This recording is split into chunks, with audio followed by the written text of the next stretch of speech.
appreciate what you did. And now we'll hear from Doris Jean.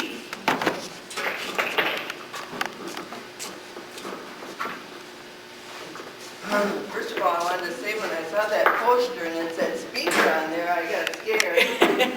The first time in my life that I've ever been called or announced as a speaker, So, but talker, yes, but not speaker. Same thing. Okay, well, anyway, we were asked to talk about the early rural schools, and then I thought, that's not so long ago. Isn't everybody familiar with that? Boy, how time flies. However, it dawned on me that that was 3 generations ago that I first started teaching. That was in '39. And I taught in various schools, both town schools and girls' schools.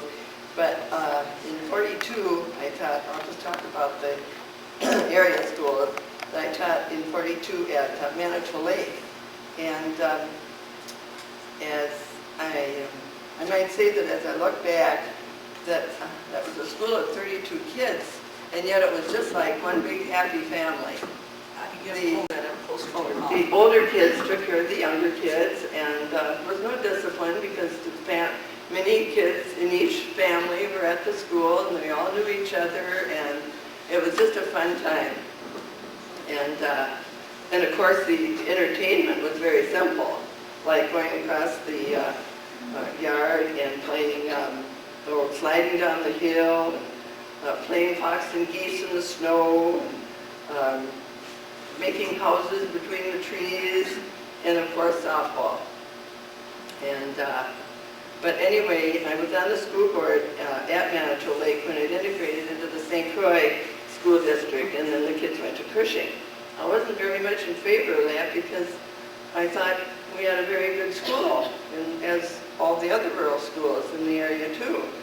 And in fact, one year when I taught there, we had 5 students in our 7th and 8th grade. We had 9 students in 7th and 8th grade that year. And 5 of the students went to a roundtable discussion at St. Croix Falls. And there they competed with students from all over the county. And believe it or not, they won first in the roundtable discussion. And of course, they were very intelligent kids, but nevertheless, they were from a one-room rural school. And so that's enough about that, even though some of these things, like the entertainment, that was similar to even earlier days, I just thought it was more interesting to talk about my mother-in-law, Lily Larson's teaching experience, because it was in this area. It was, in fact, most of it was at Laketown School where she taught. And they did interviews with her in the paper, and some of you probably read it, when she was 105 years old. And at that time, she was she was the oldest living teacher and had been for several years there. And in her room, she had always had to have this up, Rules for the Teacher in 1915. Maybe some of you saw it there. So I'll try and read it quickly for you. You will not marry during the term of your contract. You are not to keep company with men. You must be home between the hours of 8 p.m. and 6 p.m. unless attending a school function. You may not loiter downtown in any ice cream stores. You may not travel beyond the city limits unless you have the permission of the chairman of the board. You may not smoke cigarettes. You may not under any circumstances dye your hair. You may not dress in bright colors. You may not ride in a carriage or automobile with any man unless he is your father or brother. You must wear at least 2 petticoats. Your dresses must not be any shorter than 2 inches above the ankles. To keep the schoolhouse neat and clean, you must sweep the floor at least once daily, scrub the floor at least once a week with hot soapy water, clean the blackboards at least once a day, and start the fire at 7 a.m. so the room will be warm at 8 a.m. This was put out by the Polk County, Wisconsin Historical Society. But she had to have that up in her room all the time. And now I won't speak or talk, but I'm just going to do a little reading, but I'll just pick out a few of the interesting articles that she, that was in the paper at the time of her interview when she was 105. Her teaching, she began her first year of school, not teaching, but her first year, at the age of 6 years old in 1898 at the Nash School, the name taken from the people who lived there. It was a log building 2.5 miles southwest of Eureka Center in Polk County. She walked 1.5 miles to school, sometimes cutting across the woods. Her mother came with a parasol if it was raining. She remembers wearing long dresses with 2 petticoats. The material for her dresses was purchased from Thompson's store in St. Croix Falls. Her stockings were home knit from wool. She carried her lunch in a tin pail containing mostly bread and jelly sandwiches. The materials that she used in school were meager. No books were used until the 3rd grade. Writing was done on slates. Arithmetic, called examples, were worked out on the slates. Wool yarn was wrapped around the slates so they wouldn't make so much noise. A dunce chair sat in the corner for children who misbehaved, but the misdemeanors were tame compared to today. Mostly teasing as pulling girls' grades in the seat in front of them. Once my little sister talked out loud and I pretty near died, she said. That was Jenny, Ruby's mother. For the most part, the children were very respectable and easy to discipline. A big round oak stove provided the heat and warmed the sometimes frozen bread and jelly sandwiches. The stove jackets provided a place for the children to dry their wool mittens. Of course, the toilets and water pump were outside. If you wanted a dipper, you had to bring your own. There were a lot of hazelnut bushes around the school that had sandworms on them, and sometimes the soft worms lined the walls and floor. At times, they were chased out by a hot fire.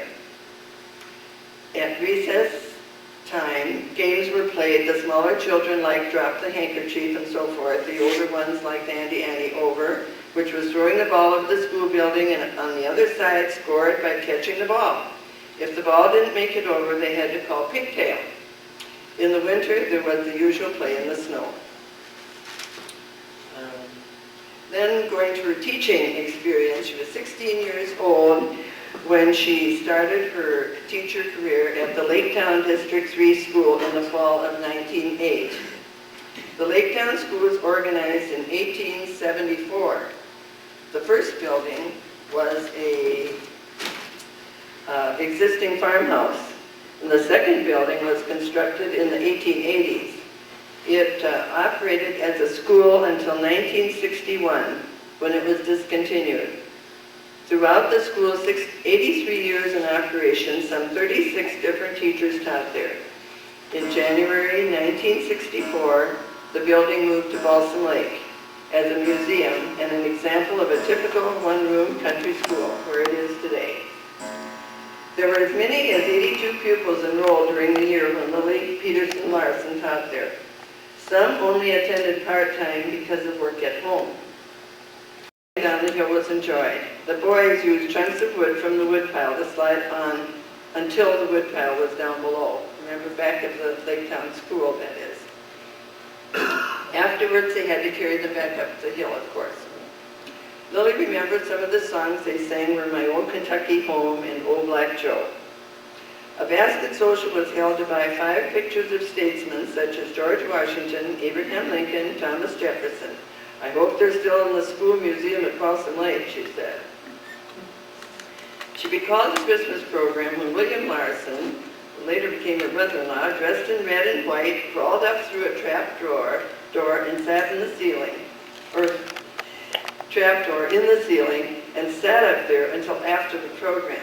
And by the way, the program is here if anybody wants to look at it, and the names of the people that took part in the program in her handwriting. It was in 1909, and there were, how many? 49 things on the program.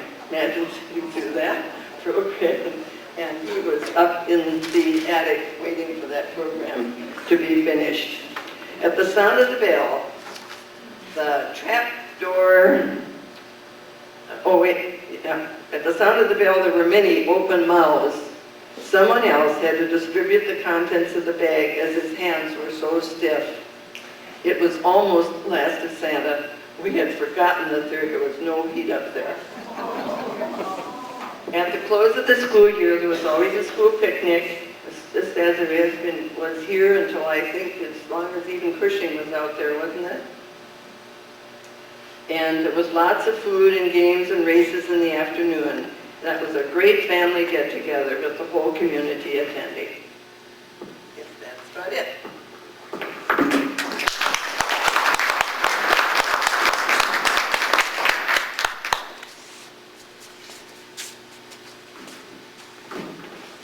The one time I visited with Lily when she was still in her home, it was in 1990 when I was doing the census and I was talking to her, and she was telling me about these kids and all these big kids that she had in the class. And she says the supervisors came, and not just one, but 3 of them came into her room, and she said it was the first year she had taught, and here she was with all these kids. But she says it went good. They all behaved. Doris Jean, I think we got one of these for you here too. Oh, really? Now, where is it?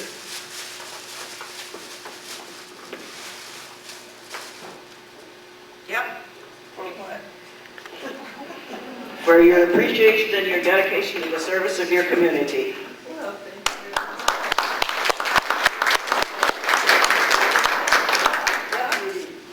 you. It was your job, right. Jeanette?